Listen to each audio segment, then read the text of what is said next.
Alors, salut, nous passons à la prochaine étape de notre formation. Il s'agit de comment découvrir sa personnalité. Nous supposons que vous avez eu à corriger vos exercices de la première partie de la formation. Alors, continuons donc maintenant sur comment découvrir sa personnalité parce que nous sommes dans le module de la connaissance de soi, sachant que c'est fondamental, n'est-ce pas, pour toute personne qui aimerait vraiment exceller au niveau de sa montagne d'influence dans cette génération. Alors, sans plus tarder, je vais partager mon écran. Hop, c'est parti. Comment découvrir votre type de personnalité, un raccourci pour votre succès? Alors déjà, c'est quoi c'est quoi les types de personnalité? Connaître votre type de personnalité, c'est capital parce que cela vous permet d'améliorer déjà vos compétences, votre communication avec les autres, quel que soit le contexte, OK? Et généralement, dans les relations, le problème, c'est pas forcément vous ou l'autre, mais tout se trouve au niveau de la compréhension. Alors, lorsqu'on vous parle ici de votre type de personnalité, comprenez bien que quel que soit le domaine dans lequel vous allez vous orienter, la nécessité sera vraiment de pouvoir interagir avec les autres pour obtenir ce que vous voulez ou alors pour accepter, n'est-ce pas, que les autres vous disent non et que cela ne vous pose aucun problème, OK? Alors, comment connaître dans votre type de personnalité? Il faut savoir que nous avons différents types de méthodes qui permettent de connaître le type de personnalité en développement personnel. Dans le cadre de notre formation en développement personnel, là-bas, nous présentons l'approche de la connaissance de soi avec le système de types de personnalité, que ce soit phlegmatique, on va parler de phlegmatique, de colérique, de sanguin, de mélancolique.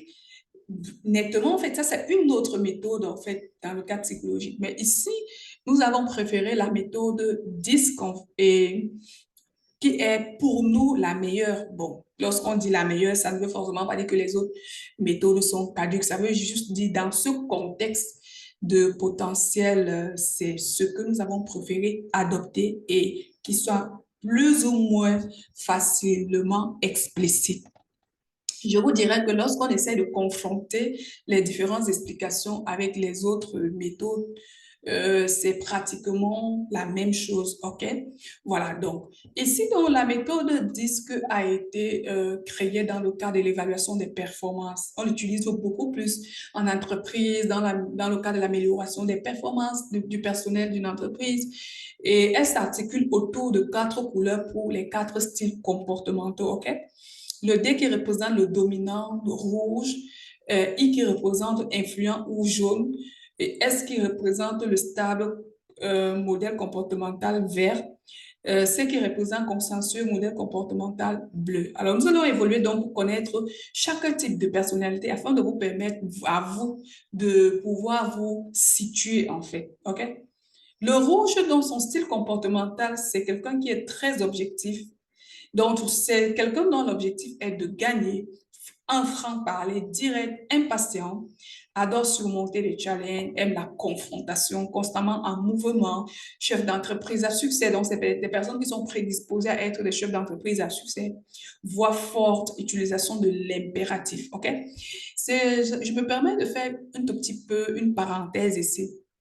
Vous comprenez bien que pendant que vous êtes en train d'apprendre à vous connaître ici, tout de suite, je veux que vous essayez de vous connecter à votre entourage. Si vous êtes marié, vous avez des enfants, ça vous permet également de connaître tout de suite vos enfants, votre chéri. Et pourquoi? Parce que vous êtes chef d'entreprise, vos collaborateurs. Parce que je vous dis que le rôle de connaître son type de personnalité, c'est de pouvoir dealer avec les autres facilement, OK? Alors, nous allons évoluer dans le rouge, connaître quelles sont ses forces, quelles sont ses faiblesses, quels sont ses facteurs de stress et quels sont les points à améliorer. Je vous dirais que les points à améliorer, si la liste n'est pas exhaustive, vous allez comprendre au niveau de vos faiblesses. Moi, je dirais que vos faiblesses, il faut les améliorer. Encore qu'il faudrait retenir que Il n'y a aucun être humain qui soit parfait. À chaque être humain, vous allez toujours trouver des forces et des faiblesses. Mais lorsque vous comprenez que vous devez avancer dans la vie, vous voulez réussir dans la vie, vous avez de grandes responsabilités, vous avez un appel à leadership, il y a certaines faiblesses non négociables qu'il faudrait nettement améliorer, OK? Donc, les forces de rouge ici, vous allez voir, c'est quelqu'un qui est toujours focalisé sur les résultats, OK?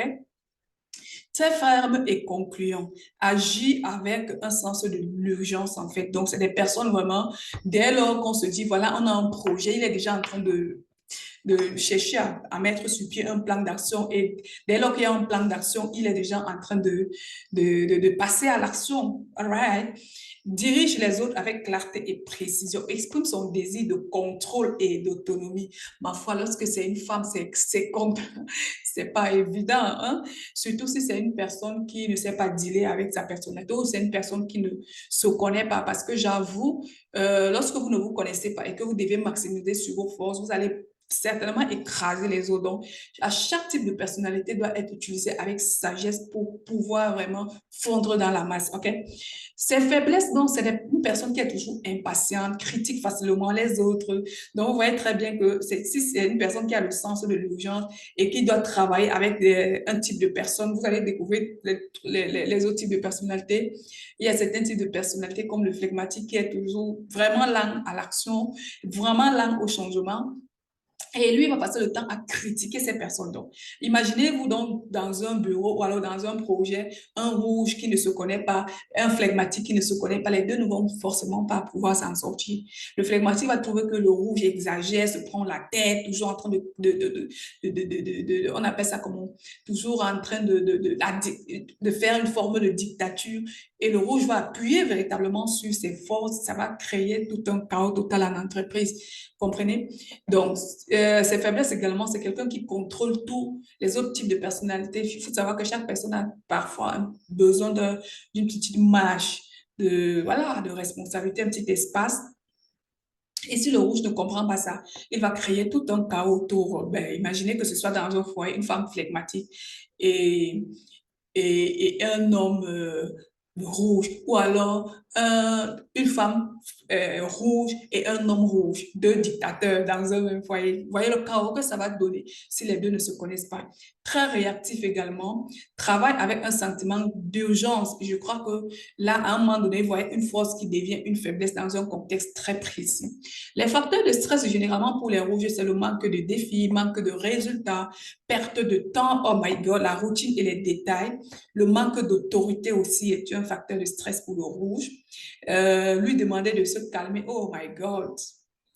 Alors, les points que les rouges doivent améliorer, il y a la patience. Vraiment, le rouge doit améliorer la patience pour dealer avec ses collaborateurs, ses proches, voilà. La persévérance également.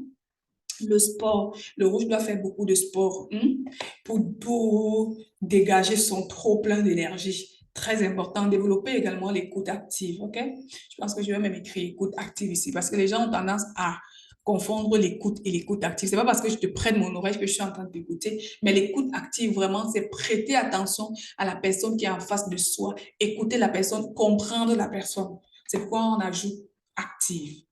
Alors, on va passer, j'espère que vous êtes retrouvés. Si ce n'est pas le cas, alors on passe au prochain type de personnalité. Ici, on a le vert avec un style de stable. Style comportemental, son objectif, c'est la paix et l'harmonie. Oh my God! Sur le plan professionnel, le bien-être des autres, c'est vraiment des personnes qui aiment ce qu'on appelle la cohésion d'équipe. Voilà, renforce facilement la cohésion des équipes, en fait, toujours en train de concilier. Donc, lorsqu'on est en équipe, il veut que tout le monde soit à l'aise. Yes, that's it. C'est des personnes qui ont des gestes très doux, voix discrètes, écoute très développée, lente, constante. Alors, je parlais de ça tout à l'heure. Avec le rouge, c'est quelqu'un, les rouges ont le sens de l'urgence, contrairement au vert qui est lent. Imaginez les deux qui ne se connaissent pas et qui se retrouvent dans un même groupe. Je vous assure, vous voyez à quel point ça devient compliqué lorsqu'on dit aux gens, il faut apprendre à se connaître, il faut apprendre à se connaître. Et lorsque vous êtes un leader, c'est la moindre des choses. OK? Alors, on va entrer donc dans les détails du verbe. Quelles sont les forces du verbe suivies de qualité? Oh my God, c'est des gens qui sont sur les détails. Moi, je suis vraiment pas dans ce domaine de verbe. Parfois, j'écris. Moi, je suis vraiment dans des macros. Je suis toujours dans des macros, dans les affaires de détails, là, ça me stresse. OK. Alors, disponible pour aider, c'est des gens vraiment qui seront toujours là pour aider les autres, très attentifs aux besoins des autres, travail en équipe, loyal, honnête. Ah, c'est magnifique. Alors, les faiblesses, vous allez voir, les personnes, c'est les personnes qui sont toujours en train d'argumenter, en fait, trop argumentaires, trop passifs également, ne fait pas de feedback. C'est des personnes qui ne font pas vraiment de feedback, en fait, très réticents au changement. Donc là, je vais prendre un tout petit peu un exemple. Si vous avez un collaborateur qui a ce type de personnalité, vous allez vous rendre compte que lorsqu'il y a de nouvelles recommandations, c'est des personnes qui vont, c'est les premières personnes qui vont toujours se plaindre, en fait. Lorsqu'il y a de nouvelles recommandations, je prends un exemple, il y a une feuille de route pour chaque employé. Et dès lors que pendant le mois, il y a un changement brusque, ces personnes seront les premiers à se plaindre, en fait, généralement. Ou bien, je prends si vous-même vous êtes flegmatique, ou alors vous avez un mari flegmatique, ou alors vous avez une femme flegmatique. Dès lors que vous avez dit que voilà comment ça se passe dans la maison, et subitement, 2 jours, 3 jours après, vous revenez avec un changement, ce sera toujours les premières personnes à se plaindre. Ou vous-même, si vous vous reconnaissez, c'est nettement ce que vous faites. Vous n'aimez pas on bouge les lignes à temps et à contre-temps. Facteur de stress, le manque de stabilité. Ah, ça les stresse magnifique. Et le changement inattendu, voilà, c'est ce que j'étais en train d'expliquer tout à l'heure. Peu d'espace privé, c'est aussi des personnes qui aiment leur espace privé, vraiment, voilà. De temps en temps, ici, c'est mon espace. Voilà. Les points à améliorer ici, vraiment s'adapter au changement, communiquer avec les autres en cas de souci, savoir s'affirmer et savoir dire non avec sérénité. Est-ce que vous vous êtes reconnu? Si tel n'est pas toujours le cas, on va très vite évoluer. Alors, ici, on va parler du jaune ou influent. Je ne sais pas comment je me suis retrouvée à écrire vraiment en jaune ici. C'est sûr, c'est parce que ça parle de quelqu'un. Moi. C'est mon type de personnalité le plus développé. My God. Alors, le style comportemental ici, déjà, c'est la reconnaissance des autres. Donc, c'est des personnes qui aiment toujours rechercher la reconnaissance des autres. Heureusement que je l'ai découvert.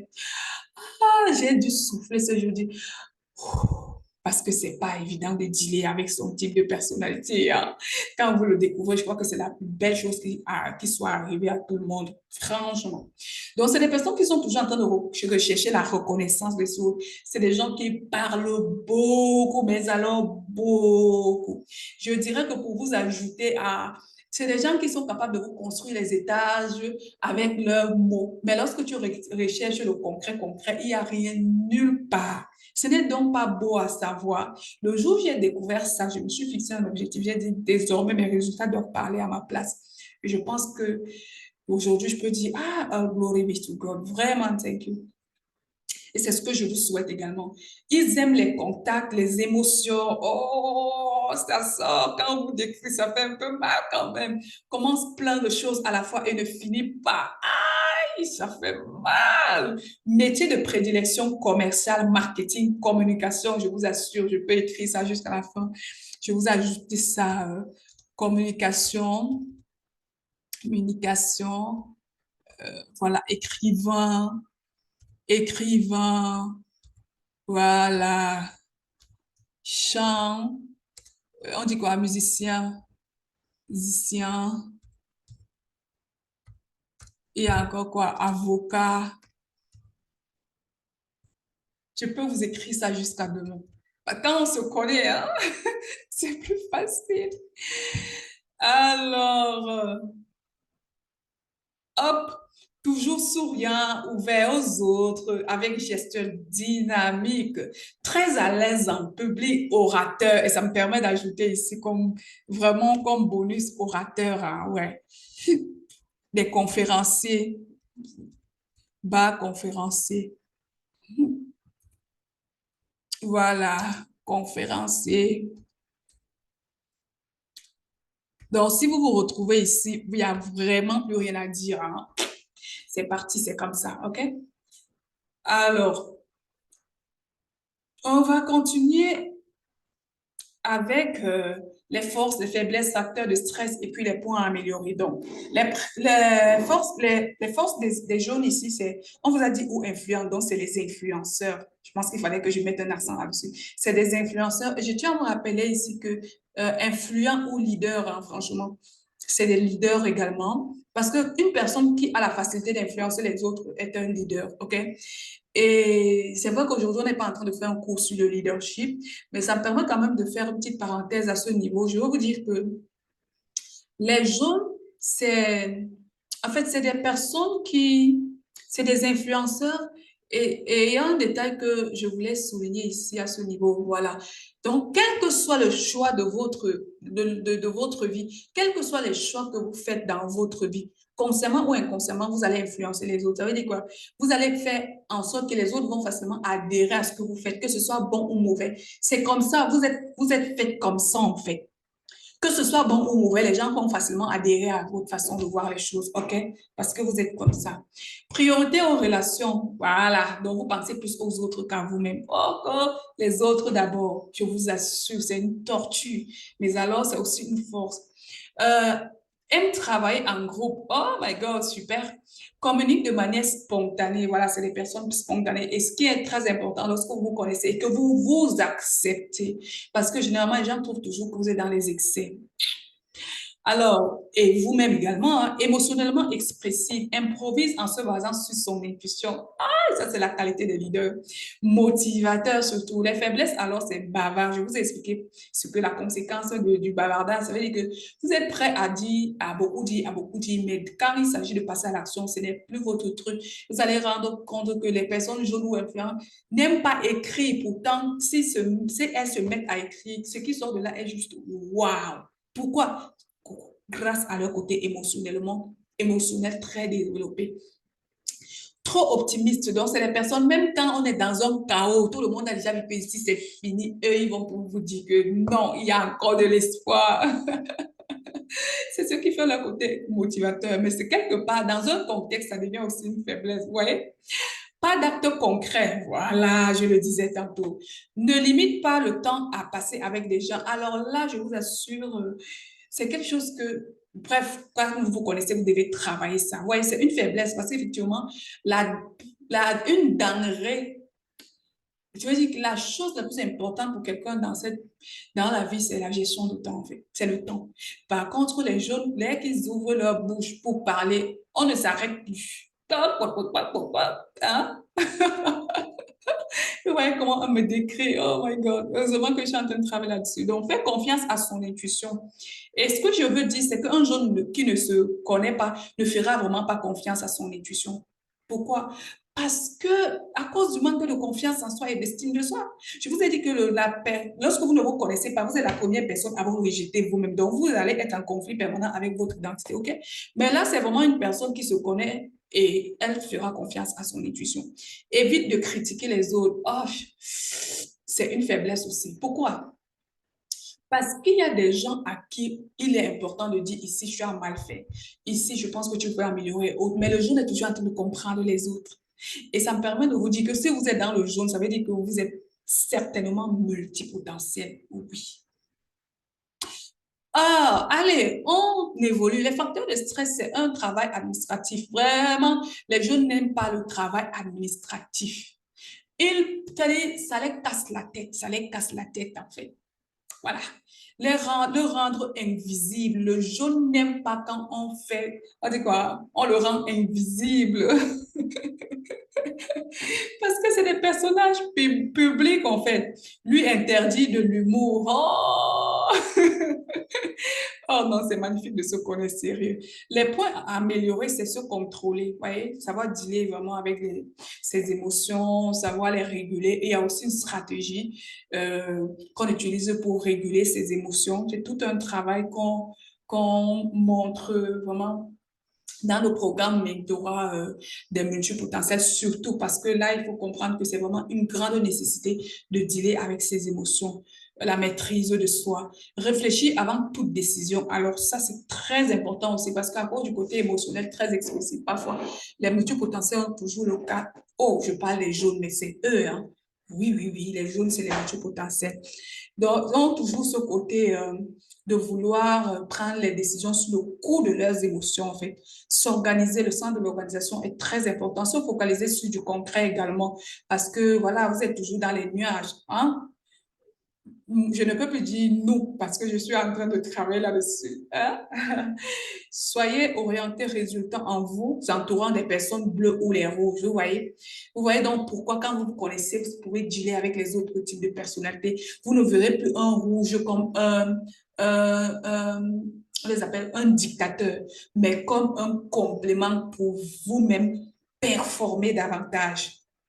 Une chose à la fois. Ah, voilà.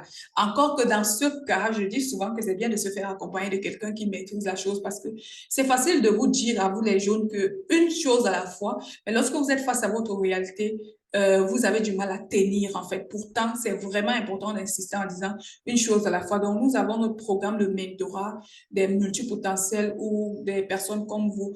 Cela va vraiment vous aider à mieux être focus en fait parce que vous êtes performant en étant focus qu'en allant en dispersant votre trop plein d'énergie dans tous les sens. Commencer et finir, c'est très très important. OK? Alors, nous sommes déjà dans les bleus. Est-ce que vous vous êtes retrouvés? Si ce n'est pas le cas, je pense que de ce côté, vous allez certainement vous reconnaître. Le bleu ou le consensuel, dans son style comportemental, sourit rarement. Hmm. Aime avec raison, voilà, plutôt rationnel que relationnel. Les métiers généralement qui les correspondent, c'est la comptabilité par excellence. C'est des personnes rigides, avec un dos droit et un peu froid, voilà. Ça veut dire que, mais comment t'es comme ça? Comment t'es comme ça? Non, c'est pas comment t'es comme ça, c'est sa nature, ok? Plus spectateur qu'acteur pendant une réunion comme signe d'analyse. C'est des personnes qui parlent très peu et écoutent beaucoup. Quand ils s'expriment, il est plutôt factuel et précis. C'est des gens, quand ils prennent la parole, oh my God, chaque mot a sa place. D'ailleurs, si vous avez vu quelqu'un qui est expert en comptabilité, je ne parle pas de quelqu'un qui décide de faire ses études en comptabilité, bon, voilà, parce que c'est vraiment que c'est ton type de personnalité. C'est des gens qui sont très pointueux sur le détail.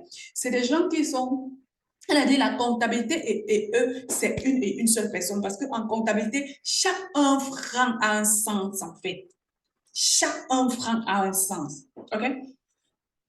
Alors, le bleu, c'est fort, c'est très organisé, c'est planifié avant, analyse très poussée, vérification sur les détails en fait. Ses faiblesses, c'est des personnes tellement introverties, rigides, peu souriantes, ne fait pas de feedback, très réticents au changement. Vous voyez que les bleus et les verts se ressemblent un peu carrément. Je pense qu'ils peuvent même faire un bon couple, hein. Non, mais je vous assure, un couple de verts et de bleus, ça doit être très compliqué, hein. Bon, ça c'est mon avis en tout cas. Facteur de stress, douter de ses compétences, le bavardage. Ah, ah, ah, il n'aime pas le bavardage. Bouleverser son emploi de temps, n'aime pas. La prise de risque, dans les affaires que entrepreneuriat, là, pour le bleu, pardon, doucement. Voilà la prise de risque, ou du moins, il peut même décider de créer son entreprise. Il est là, et puis vraiment, il y va lentement, mais sûrement. Les affaires que on vient là, quand je lui dis que voici la nouveauté qui marche aujourd'hui, allons, allons, il ne pouvait pas se bouger. Pour améliorer, faire de l'exercice physique, passer du temps avec les verts. Voilà. Et tu venais de dire que vert et bleu, ça risque de ne pas faire un bon couple. Mais voilà, ce qu'on nous dit qu'apparemment, ça fera un couple magnifique, oh magnifique. Bon, on va évoluer. Alors, ce qu'il faut donc retenir ici, après avoir suivi notre magnifique chapitre sur le type de personnalité, c'est que le meilleur type de personnalité, c'est celui qui développe des capacités d'adaptation à tous les autres pour favoriser la communication en fonction du contexte et des objectifs à atteindre. Donc, même si vous êtes retrouvé dans du rouge, du jaune, du vert, du bleu, comprenez qu'il faudrait lorsque vous aspirez à la grandeur, à réussir véritablement, il faut développer, n'est-ce pas, des capacités d'adaptation à tous les autres types de personnalités. Et vous verrez que euh, vous irez comme une flèche en fait. Vous irez comme une flèche.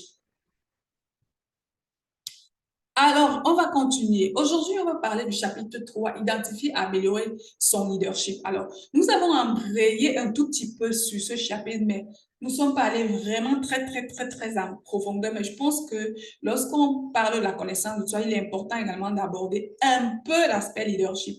Leadership, c'est véritablement tout ce que nous avons même commencé à faire depuis le début parce que la connaissance, pour être un bon leader, il faut se connaître. Pour être un bon leader, il faut savoir tout un nombre de choses, la planification, voilà, même les talents et autres, mais tout ça rentre vraiment dans le leadership qu'on est en train d'apprendre. Maintenant, on va entrer un tout petit peu quand même aussi dans le leadership et vous allez vous rendre compte que les détails que je vais apporter ici, il y aura des similarités avec les types de personnalités qu'on venait de voir. Donc, le leadership, donc, c'est un ensemble de qualités interpersonnelles et de compétences relationnelles. C'est un aspect capital pour votre croissance personnelle et professionnelle. Il vous permet d'atteindre efficacement vos objectifs. Donc, il faut comprendre que les types de leadership ici, il faut comprendre donc les types de leadership et leur impact en fait. Selon Daniel Goleman, il a aussi écrit beaucoup de livres que je vous recommande. Nous avons 6 types de leadership. OK? Le directif, autocratique, le visionnaire, le collaboratif, le participatif et le coach. Le directif, donc, c'est celui qui a l'habitude de dire faites ce que je dis. Et généralement, les résultats sont rapides, efficaces en cas de crise négative, en cas de crise. Et ce leadership, quand même, dans un autre contexte, peut être négatif parce que il y a certains, dans le directif, ça a toujours tendance à nous refléter une image de la dictature, en fait. Et nous avons le prototype de la dictature avec Adolf Hitler qui a laissé son écho dans le monde entier jusqu'à présent, en fait. Le directif est généralement négatif parce que ça ne tient pas compte de l'état d'âme des gens, en fait. Faites ce que je dis. Et parfois, dans la dictature, le leader ne fait même pas ce que lui-même dit et a juste besoin que les gens fassent comme il dit en fait. Vous voyez, moi j'ai souvent vu ça aussi dans certains films. Vous allez voir le chef de l'armée envoyé et ça se passe toujours du côté de l'adversaire communément appelé le chef bandit. Vous allez voir toujours ce méchant dit à, bref, à ceux qui sont sous son leadership, allez, faites ici, donnez le commandement, donnez les ordres, mais lui-même, il est sur place, il ne se bouge pas. Vous voyez? Et ce n'est pas bien parce que ça a un réel gros impact sur les résultats d'emblée et aussi sur la santé mentale des personnes qui sont sous ce genre de leadership. OK? Autocratique, c'est fait comme moi. Généralement adapté lorsqu'on est motivé, en fait. Vous voyez, donc c'est un leader qui prêche pas le bon exemple et qui vont vous dire faites comme moi. C'est souvent adapté lorsque les personnes sont motivées, mais aussi négatif parfois lorsque vous avez dans votre groupe une personne qui n'a pas les mêmes compétences que vous, par exemple, ne va pas pouvoir aller à votre rythme.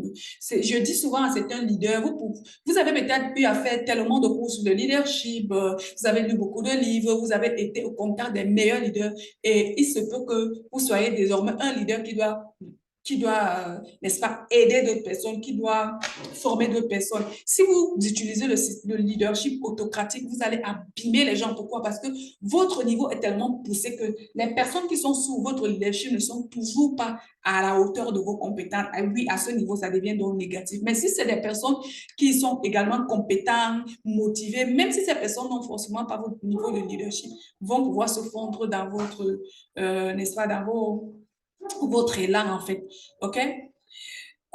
Visionner, le visionnaire, c'est venir avec moi, motive, oriente, montre la voie et généralement très positif et très peu d'inconvénients. Vous voyez, le visionnaire, vraiment très peu d'inconvénients. Et moi aussi, j'adhère avec, OK?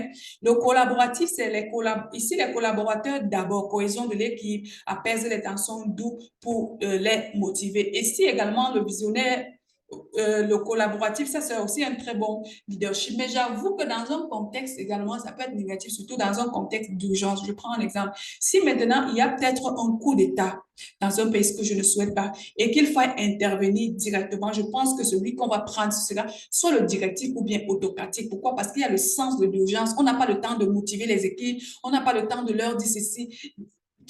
Sincèrement, et lorsqu'on entre dans la profondeur du leadership, même concrètement parlant, Il y a comment être un bon leader. On va vous apprendre le module sur la préparation et la motivation. Ça veut dire que le leader va préparer, n'est-ce pas, les personnes qui sont ses équipes. Voilà. Le leader va préparer ses équipes chaque jour, de telle sorte que même le jour où il y a une urgence, on n'aura pas besoin de trop venir motiver les équipes, de trop venir négocier.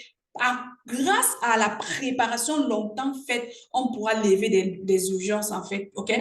Alors, le participatif n'est pas différent du collaboratif. Le coach, lui, c'est celui qui est toujours en train de dire, essayez ça, tout le monde est impliqué, améliore la productivité. C'est vrai qu'il y a souvent un acteur de résultats et je le reconnais aussi dans mes petites expériences lorsque je fais des coachings de groupe. Je suis toujours en train de coacher à la hauteur du plus faible. C'est vrai que ça dérange souvent parce que les plus forts parfois s'ennuient et parfois ça nous crée du retard parce qu'il faut remorquer les personnes lentes à la compréhension, lentes au changement. C'est pas évident. Bon, mais quelque part, ça produit, OK? Améliore la productivité, même si quelque part, les résultats sont là. J'espère que vous vous reconnaissez dans un contexte. Alors, les valeurs intrinsèques. Ici, il faut comprendre que c'est très important de connaître ses valeurs, OK? C'est extrêmement important de connaître ses valeurs et les limites de ses valeurs.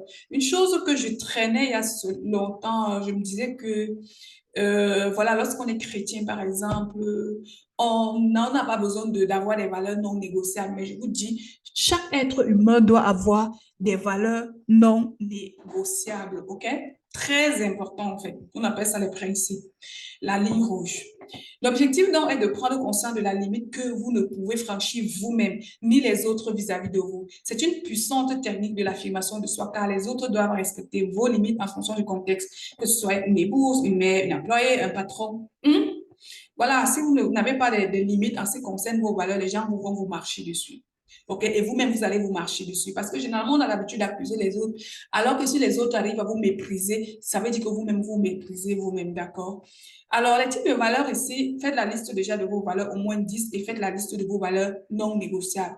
Voici toute une liste ici que je vous présente. Elle n'est pas exhaustive. Et c'est quoi vous voyez à la fin, etc. Vous devez pouvoir choisir déjà 10 de vos valeurs. Et parmi ces 10 valeurs, vous faites la liste des valeurs non négociables. Ça veut dire que ici, ça passe ou ça passe ou ça passe. On doit respecter ça chez moi. Hein. Moi, par exemple, le respect. Vraiment, le respect, j'aime le respect. C'est pourquoi je vais tout faire pour me respecter, respecter les autres. Et dès lors que tu franchis cette ligne, je vais t'affronter direct. Je te dis là, je suis désolée, mais je n'aime pas, je n'aime pas, je n'aime pas, OK? Voilà, j'aime respecter les gens, j'aime me respecter, je fais tout pour me respecter parce qu'il y a des petits éléments qui entrent dans ce que j'appelle le respect, en fait. Voilà, même la façon de parler aux gens, la façon dont vous me parlez, ça tient compte. Je peux décider d'ignorer quelqu'un juste par la façon dont tu me parles, en fait. Même si je dois te comprendre, je vais poser des limites à des kilomètres pour que tu ne franchisses pas ma ligne rouge, OK? Vous devez aussi le savoir. Alors, exercice. Quel est votre type de personnalité? Pourquoi? Quelles sont vos valeurs non négociables? Décrivez une activité que vous avez faite avec succès durant ces 2 dernières années en famille. Premier point, en famille. Une activité en famille. Une activité dans un groupe. Une activité au travail, en fait. Voilà. Prochain point, qu'est-ce que votre entourage aime le plus chez vous? Prochain point, qu'est-ce que vos proches vous reprochent le plus? Qu'est-ce que vous-même vous aimez chez vous? Faites la liste de 10 choses que vous savez faire. Si vous aviez tout l'argent du monde, que feriez-vous de vos journées? Comment voulez-vous que les autres vous perçoivent? Que voulez-vous que les gens retiennent de vous dans ce monde? Alors, j'espère que on a passé un bon moment et je vous dis à très, très, très prochaine pour une nouvelle capsule. Ciao, c'était Edith.